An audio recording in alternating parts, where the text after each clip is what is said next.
Long-time listeners to the podcast may remember that in the past we've spoken about a variety of different countries, including Venezuela, Argentina, Peru, Colombia, Chile, mostly Latin American countries. But today we're going down under to talk about Australia in answer to a listener request. So take off your thongs, grab a stubby from the fridge and sit back to learn some interesting facts about this amazing country. Welcome to Aprender Inglés with Reza and Craig.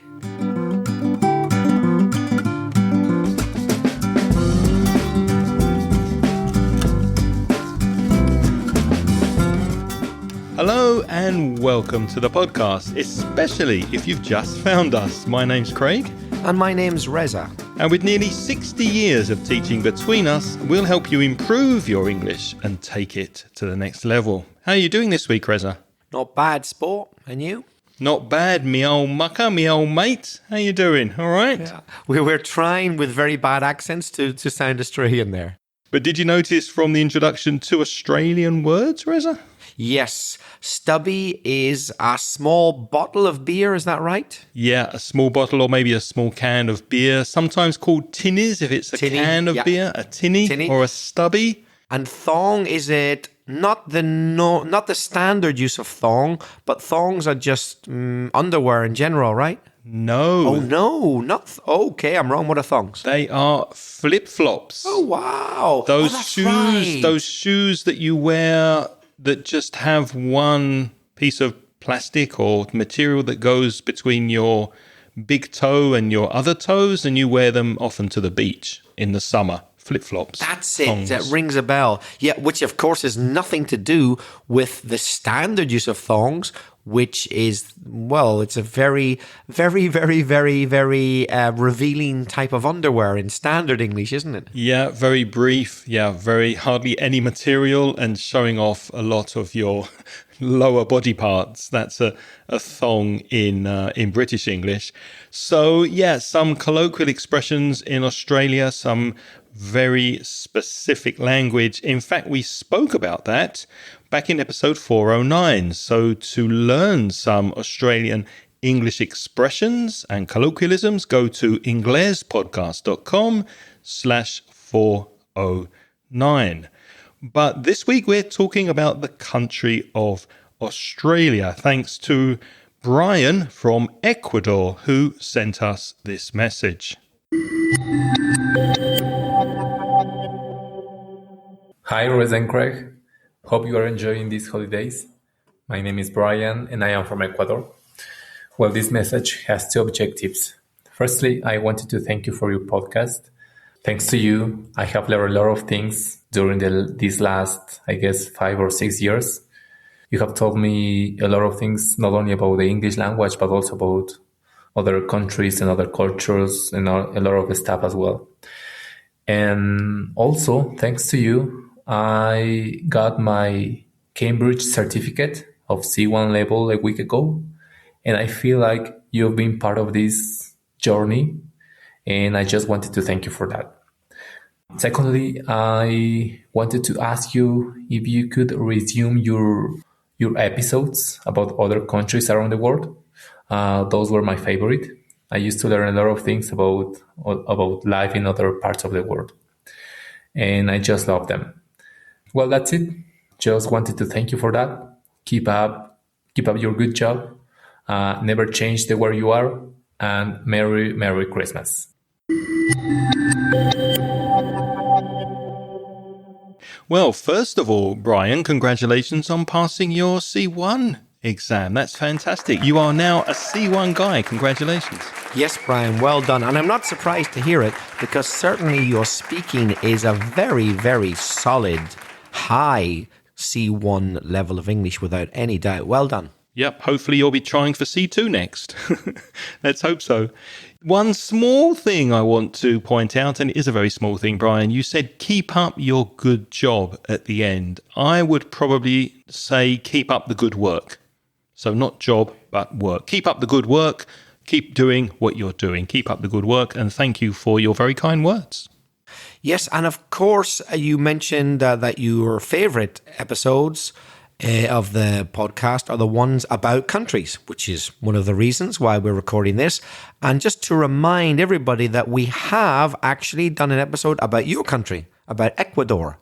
Craig, can you remember what episode it was? It was episode 254. So to listen to the podcast about Ecuador, go to inglespodcast.com/254. And we've done episodes, as Brian said, on many different countries around the world. The way to find them is to go to the website on a laptop or a desktop computer and go to inglespodcast.com. There's a search box and just type in the name of your country in the search box and it will magically appear. Unfortunately, it does not work on your phone yet. That's something I need to fix. So you need to go to a desktop or a laptop computer to use the search. And Brian, hearing your message now, and I'm feeling a bit peckish, I think tomorrow I'm going to go to an Ecuadorian restaurant. I fancy a bit of ají, one of my favorite things. I'm going to have ají and maybe a patacón. Yeah, I think I'll do that tomorrow. Bon appetit. So, interesting facts. Let's look at some nice, interesting information about Australia. It's the only country that is also a continent. Now, I wrote that in the show notes, and then Reza, you added more or less. What do you mean by more or less? Well, this is a grey area. There's no such continent as Australia. Australasia, is it? Okay, right. So there's no continent which is the continent of Australia. No, but let's be honest, it's 99% of it. But the continent of Australasia, or you can also call it Oceania these days, includes Polynesian islands and things like that. So it's not just the island of Australia, although that's by far the biggest part of it, is what I meant to say by more or less. And something we haven't spoken about for a while, your love of flags. Can you describe the Australian flag? I've put you on the spot there, Reza. Oh, yeah, we didn't plan this in advance, I promise you. So, obviously, well, for me it's obvious, there's the British Union flag in the top left corner to show their connection as a former British colony, and most of the people there have descendants from the UK, so that's in the top left. Or blue background. And there are stars, aren't there? And the stars are white, and they're what's it called? The Southern Cross or something? The constellation of stars is called the Southern something. Is that right? I think Southern Cross rings a bell. I think that's right, yes. Southern Cross. Almost identical, but not quite, to the New Zealand flag, which is the same British flag in the corner, blue background, but the stars on that are red with a white border. And that's the only difference between the Australian and the New Zealand flag. Very easy to mix them up. You always impress me. You never fail to impress me with your knowledge of the world's flags. More interesting facts. Australia is located in the southern hemisphere, between the Indian Ocean and the Pacific Ocean, and it's almost antipodal to Spain. Antipodal means it's opposite on the globe. So the globe of the world, if you look at one point and then you go to the other side of the world, it's more or less opposite on the globe. Not exactly, but more or less. And it will take you, flying from Spain, somewhere between 22 and 30 hours, depending on your flight. So you need to stop over. And that's also a noun, a stopover. You need a stopover if you're going to fly from Spain to Australia or vice versa. And it's a long, long way. In 1770, back in 1770, the British explorer Captain James Cook sailed along the east coast of Australia and he claimed the land for Britain. He said, okay, this is going to be part of the British Empire. Australia is now part of Britain. And this led to British colonization. So Australia became part of the British Empire. And Australia became a federation in 1901. In fact, the Dutch did get there first. They arrived before James Cook, but they didn't stay. So Britain claimed Australia as part of the empire. Yes, we'll talk about this more later, but of course, let's not forget, as in the case of the Spanish in Ecuador, there were people already living there before the British or the Dutch arrived, but they were the first Europeans to get there. That's why I didn't say he discovered it, because he didn't discover Australia. It existed before he landed with his ship.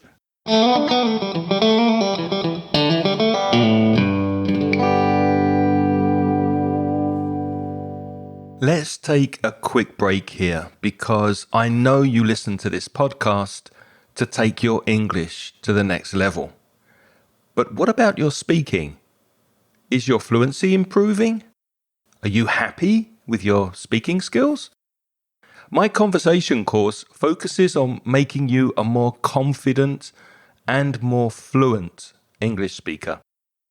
You'll join me and a small group of motivated students, and we'll meet on Zoom and have topical discussions, role plays, debates, and presentations that will expand your vocabulary and help you express yourself effectively in English. So be proactive and take the first step towards becoming a confident and fluent English speaker. Send me an email today to craig@inglespodcast.com and I'll send you details of the next online conversation course. Thanks for listening. Now let's get back to the podcast.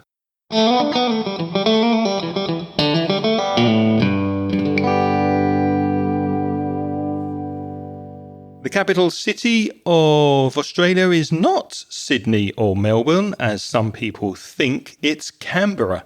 So Canberra is where the government sits, and the government is, and that's the capital of Australia. Now, as I just mentioned a few seconds ago, Australia has its own indigenous population, the people who were there before the Europeans. In fact, it has the world's oldest continuous cultures. The peoples, because there's more than one tribe, let's say, of Aboriginal peoples, and they've been living there for over 60,000 years, and they still live there today. They haven't been wiped out. They haven't all died. So it's the world's oldest continuous surviving culture.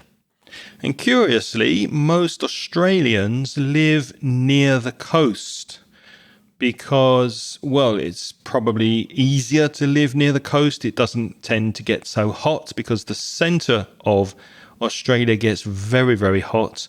It's basically a desert, and the centre is sparsely populated. If it's sparsely populated, that means thinly, hardly any people. Sparse means not many or not much. So sparsely populated in the centre of the country. In fact, they have a special word for that area, which is deserts, mostly just open space, relatively low density of vegetation. They call it the outback. And it covers most of Australia. So although it's a huge country, the outback, this more or less largely deserted area, is the vast majority of it. It's just too difficult to live in the centre of Australia, which is why people live around the coast. So any town in the centre of Australia is very remote. That means it's miles from everywhere else because of the extreme temperatures and conditions. Australia suffers quite regularly from very severe weather conditions. You might have extreme drought and flooding.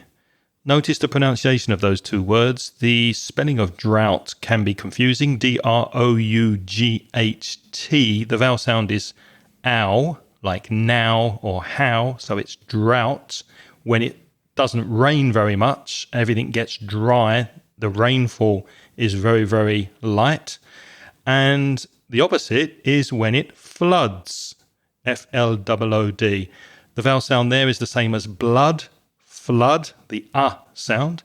So drought and flooding are results of the very severe weather conditions. And this might happen very close in the same year, within weeks of having a drought, and then a couple of weeks later, suddenly there's a flood.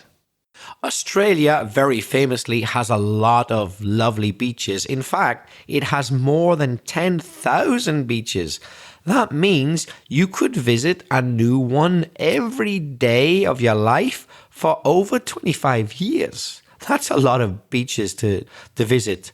And of course, people go surfing and swimming. Now, I don't want to scare you, but let me just mention that we're recording this episode in January of 2026. And when I looked on the news yesterday, so far a shark in Australia had attacked 3 people and killed them this week. So it's not very common, but occasionally people on those beautiful beaches get bitten by sharks. Be careful. I'm not joking. If you ever are in Australia surfing, watch out for the sharks on the beach. Absolutely. We'll be speaking more about the dangerous animals in Australia a bit later. I'm sure a friend of the show, Alberto, knows very well what happens if you sit down on a toilet seat without looking underneath for any redback spiders, but more about that later. The Great Barrier Reef is a very famous natural area of beauty. It's the largest coral reef system in the world, and you can see it from space. It's huge. We've already mentioned sharks. There's a few other very emblematic animals of Australia. Of course, you can't think of Australia for very long without thinking about kangaroos, because that's the only place in the world where they live. In fact, there are more kangaroos than people in Australia. And the kangaroos are native to Australia. They've always been there. Apart from kangaroos, Australia also has more sheep than people. Sheep are not native to Australia. They weren't originally there. They were introduced in the late 18th century.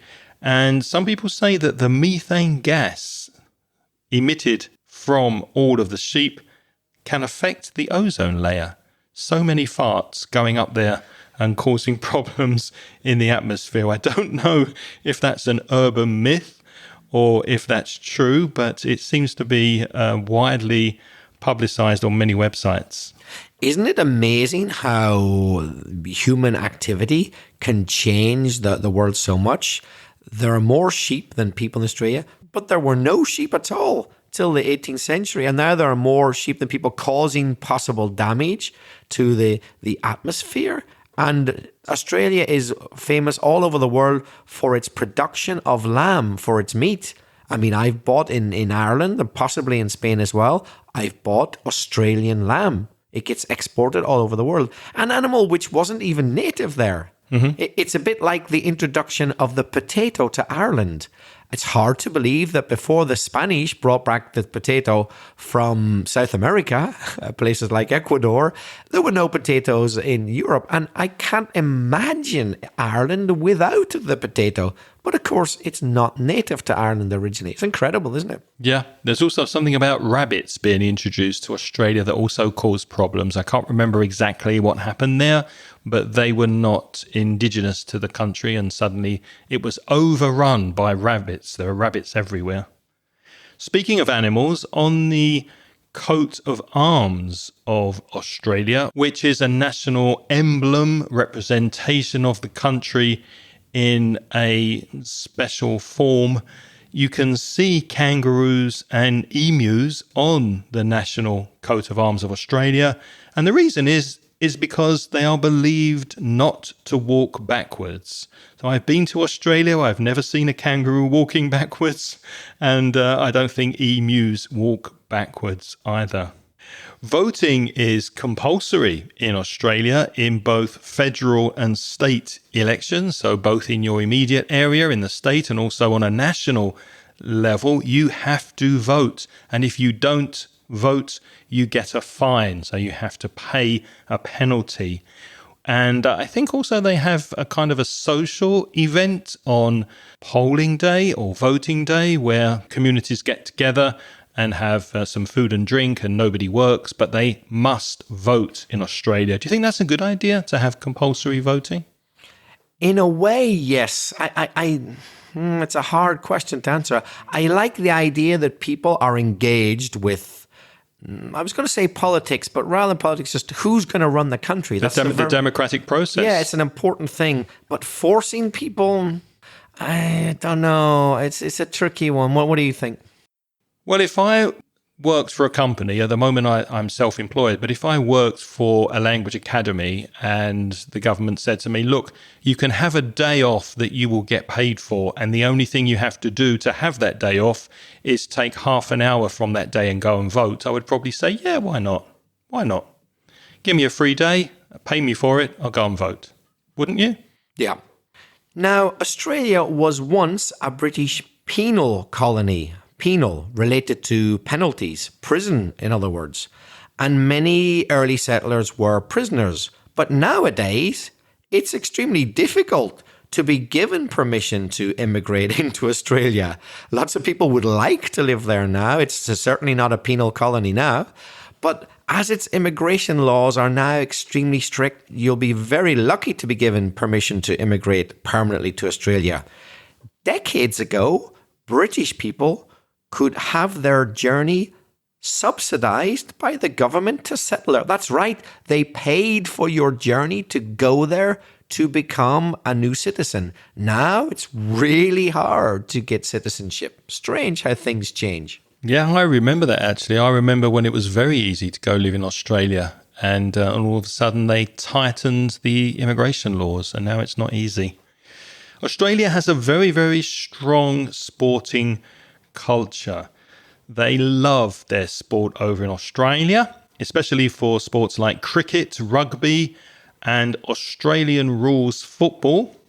In fact, recently I think Australia beat England decisively, quite easily at cricket. Did you notice that, Reza? They thrashed England. Yeah, they're very good at cricket. Yeah, a force to be reckoned with. And rugby as well, of course. Yeah, they have a great tradition of sports. At football, not Australian rules football, but soccer, they're getting better too. They're not up in the top flight, but they're getting a lot better at soccer. Yeah, like the US, they're getting there slowly.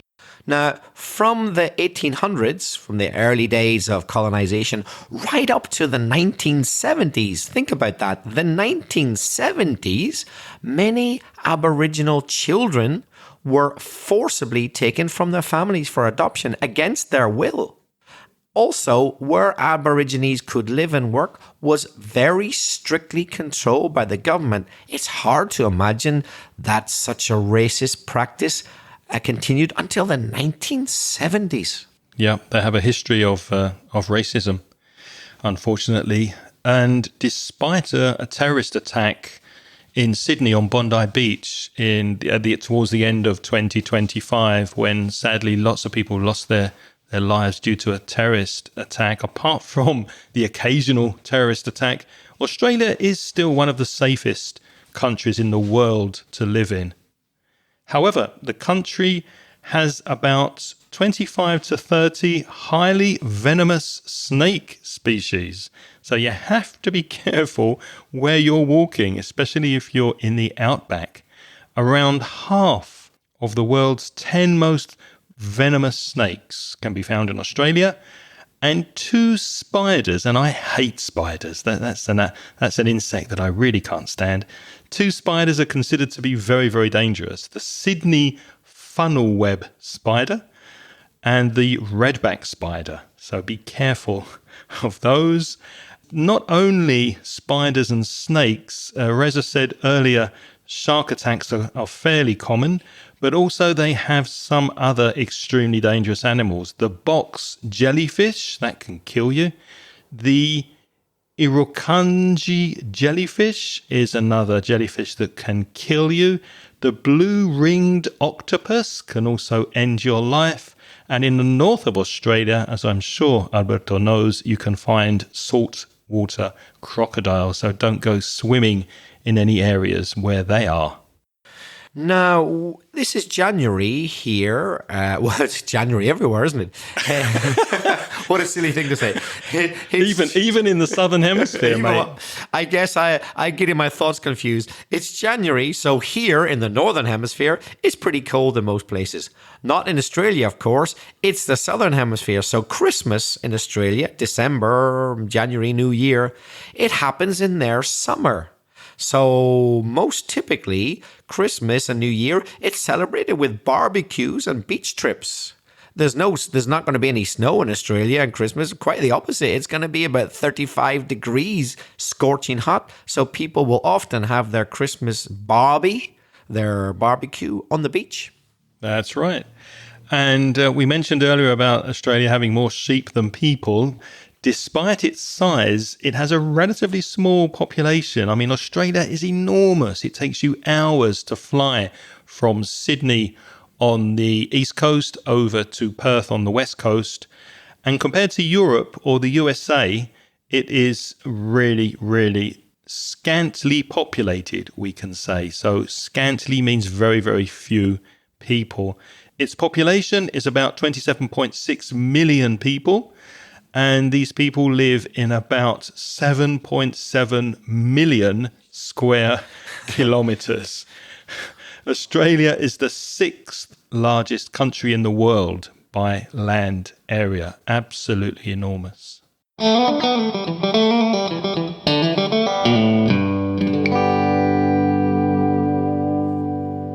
Now, there's some things which are quite famous about Australia for their oddity. If something is odd, ODD, it seems strange or curious.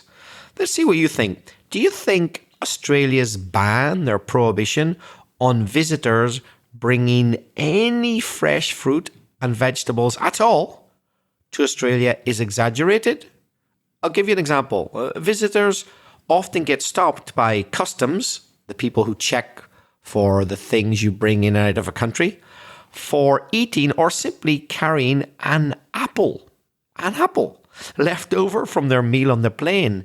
They will take it away from you and give you a hard time and tell you off, recriminate you, just because you have an apple with you. Did you know about that, Craig? Well, that's part of their strict immigration policy. So they're very strict on fruit immigration. I don't know. I mean, there must be a reason behind it. I can't believe that they're just... There is. Why? Yeah, I can tell you what it is. But what is it? Some people think it's exaggerated, but their reasoning is that they don't want any any alien species of any plant or animal introduced into Australia. So they're paranoid about the introduction of strange plants and fruit. Yep. So even though they have apple trees in Australia, they don't want apple trees which are not autochthonous to Australia. They want only their apple trees. What was that word you used? Autochthonous. Oh, that's a word I don't know. Yeah, that means that you can only find there, and they're native to there. Like indigenous. Yes, exactly. So they don't even want a European apple if it doesn't exist in Australia, and they get very, very angry about it. In fact, I haven't been there, but my sister has. I think you have as well. Mm-hmm. Did they check the soles of your feet? Sometimes they do. No, but I think they kind of disinfected or did something in the plane before we got off the plane. It's kind of like a smoke thing that they sprayed around the cabin. Maybe that was, I can't remember if it was pre-COVID, so it was nothing to do with COVID, but they did kind of disinfect us, I suppose, inside the cabin before they let us leave the plane. I remember that now. Well, apart from possible infections, yes. Do you know what else they're looking for when they ask some people to show them the soles of their shoes? Bombs? No, drugs? Seeds from fruit. Oh, seeds. The very seeds. Yeah, seeds. If they see an apple seed on the sole of your foot, you can get into trouble for that as well. Seriously, they won't even let the seed come in your foot. They're very paranoid about it. Interesting. A more recent fact about Australia is that they banned social media.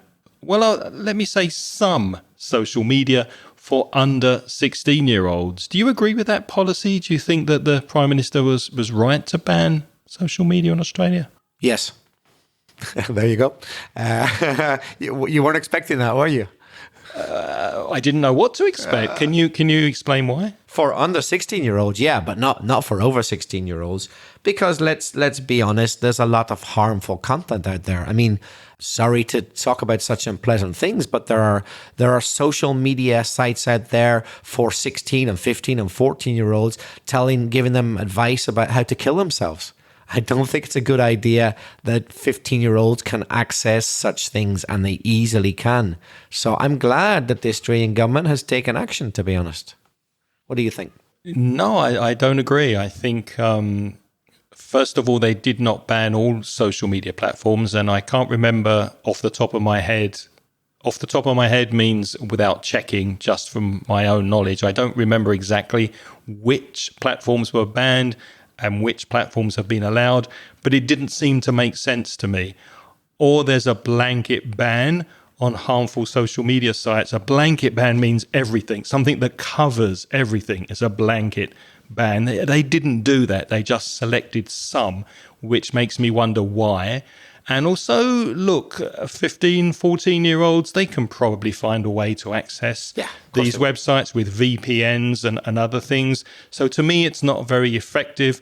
And I would have preferred to have money spent on education in schools about the danger of social media, and also let the parents explain to the children why it could be dangerous, and let the parents moderate what their children can have access to. I don't agree on a government censorship of the internet in any situation. I see your point about a blanket ban, a blanket covering everything would, of course, be more effective. But I'm going to guess, because I haven't read that much about it, but a little bit, but I'm going to half guess, but I deduce also why they've selected certain media outlets. It's to do with their policy on content, permitted content. It's that. So basically, it depends how well the social media company in question vets, V-E-T. To vet something is to look at it and see if it passes certain standards. So I imagine companies that let things like suicide advice, how to become an anorexic, white supremacist, etc. content on the site, I imagine it's for that. They said, okay, you're banned. But the other companies who do try to stop that type of content, I imagine they've let them by. I imagine that's what it is. I don't know. I would like to think so, but I doubt it. And as I say, I'm not too aware of the facts on exactly which platforms have or haven't been banned. So if anyone listening has more details and would like to offer an opinion, we always welcome feedback on what we say, especially if you don't agree with us. Yeah, shout out particularly to Alberto, old friend of the show. He might know the answer to that. He might be the best person to tell us about that. Yeah, let us know, Alberto, if you're listening. Reza, would you consider living in Australia permanently? I mean, they do have a high standard of living. English is spoken. The Australians famously have a lovely sense of humour. They're very easygoing. They're very friendly. If you had to leave Spain, would you consider moving there? Most definitely, yes.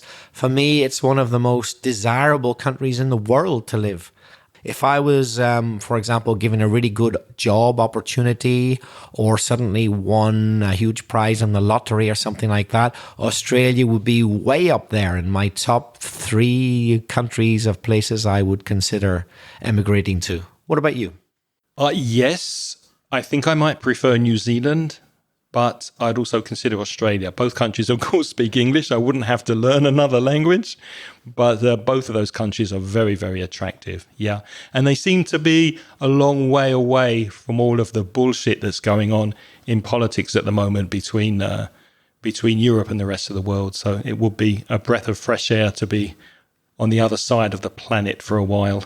Yeah, one of the things I really love about Australians, we should have mentioned it really earlier, it's more than just a footnote. A footnote is like something added at the end. For me, it's very important, actually. You won't find many snobs in Australia.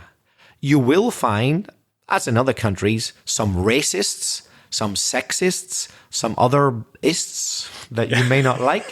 Socialists, communists, capitalists, I don't know. Heightists, whatever. But I tell you what, you won't find many snobs. Australians don't like snobs, and neither do I. And a lot of people also don't. That's something I love about the Australians. If you get any hoity-toity, there's a good word for you, fancy ideas of you're better than anybody else, Australia is not the country for you. They do not like that kind of bullshit at all. And you don't want to rock up to Australia with a posh English accent specifically from England and lording it over the locals. Oh boy, you're not going to be popular with Australian. Correcting the way they speak, their manners, casting opinion on their habits. They don't take any of that. In fact, you could say they are very down to earth. If people are down to earth, they're very natural. And it reminded me, as you were saying that, Reza, about the class system in the UK. You've got the working class, the middle class, the upper middle class, the posh people at the top. So you don't get that in Australia. Everyone is more or less at the same level, which is very nice. But now it's your turn to practice your English. I hope you enjoyed that, Brian, and other listeners. If you have any ideas for other countries that we could virtually visit in another podcast, then please let us know. And of course, as usual, you can contact us by voice message, which is our preferred means of communication. Go to speakpipe.com. That's speakpipe.com/Ingles podcast. Remember, you only have 90 seconds to leave your message before the system stops you speaking, basically. If you prefer to write, you can send emails. I can be reached at Craig, CRAIG, at inglespodcast.com. And to write to Reza, you've got Belfast Reza, REZA, at gmail.com. Now, if you're a Spanish speaker, and we know some of you are, and you would like to improve your English with free and paid resources, you could visit the Mansion Ingles website at mansioningles.com. And for paid products, you can browse the online store at store.mansioningles.net. As always, we'd like to say thanks very much to all our Patreon supporters. That's Patreon. And if you're interested, you could join the Patreon program. It's a way of making a small donation to the podcast. And as a way of saying thank you, you get instant access to the audio transcriptions of the podcasts and also the chance to sign up for a live Zoom chat so you can further practice your speaking. If you're interested, there's a link in the show notes. It's patreon.com/Inglespodcast. And we can't say goodbye this week without thanking our lovely Patreon supporters who help to support this podcast and keep it going. And we don't have time to thank all of you individually. There are just too many of you. But we will say hello and thank you to people who have joined us recently. And they are Emilio Tamburini, Uziv, aka Lumir, aka means also known as, Samuel Perez, Candy Aparecido Osiro, and Maria Elisa Alvarez Torres. What's next week, Chris? Next week, we're going to talk about the British police. So join us next week for some police talk. And if you've enjoyed this podcast, please tell your friends so that more people can listen. Until next time, have a lovely week ahead. Please join us next Sunday. It's goodbye from Reza. And it's bye-bye from Craig. The music in this podcast is by Pitts. The track is called See You Later.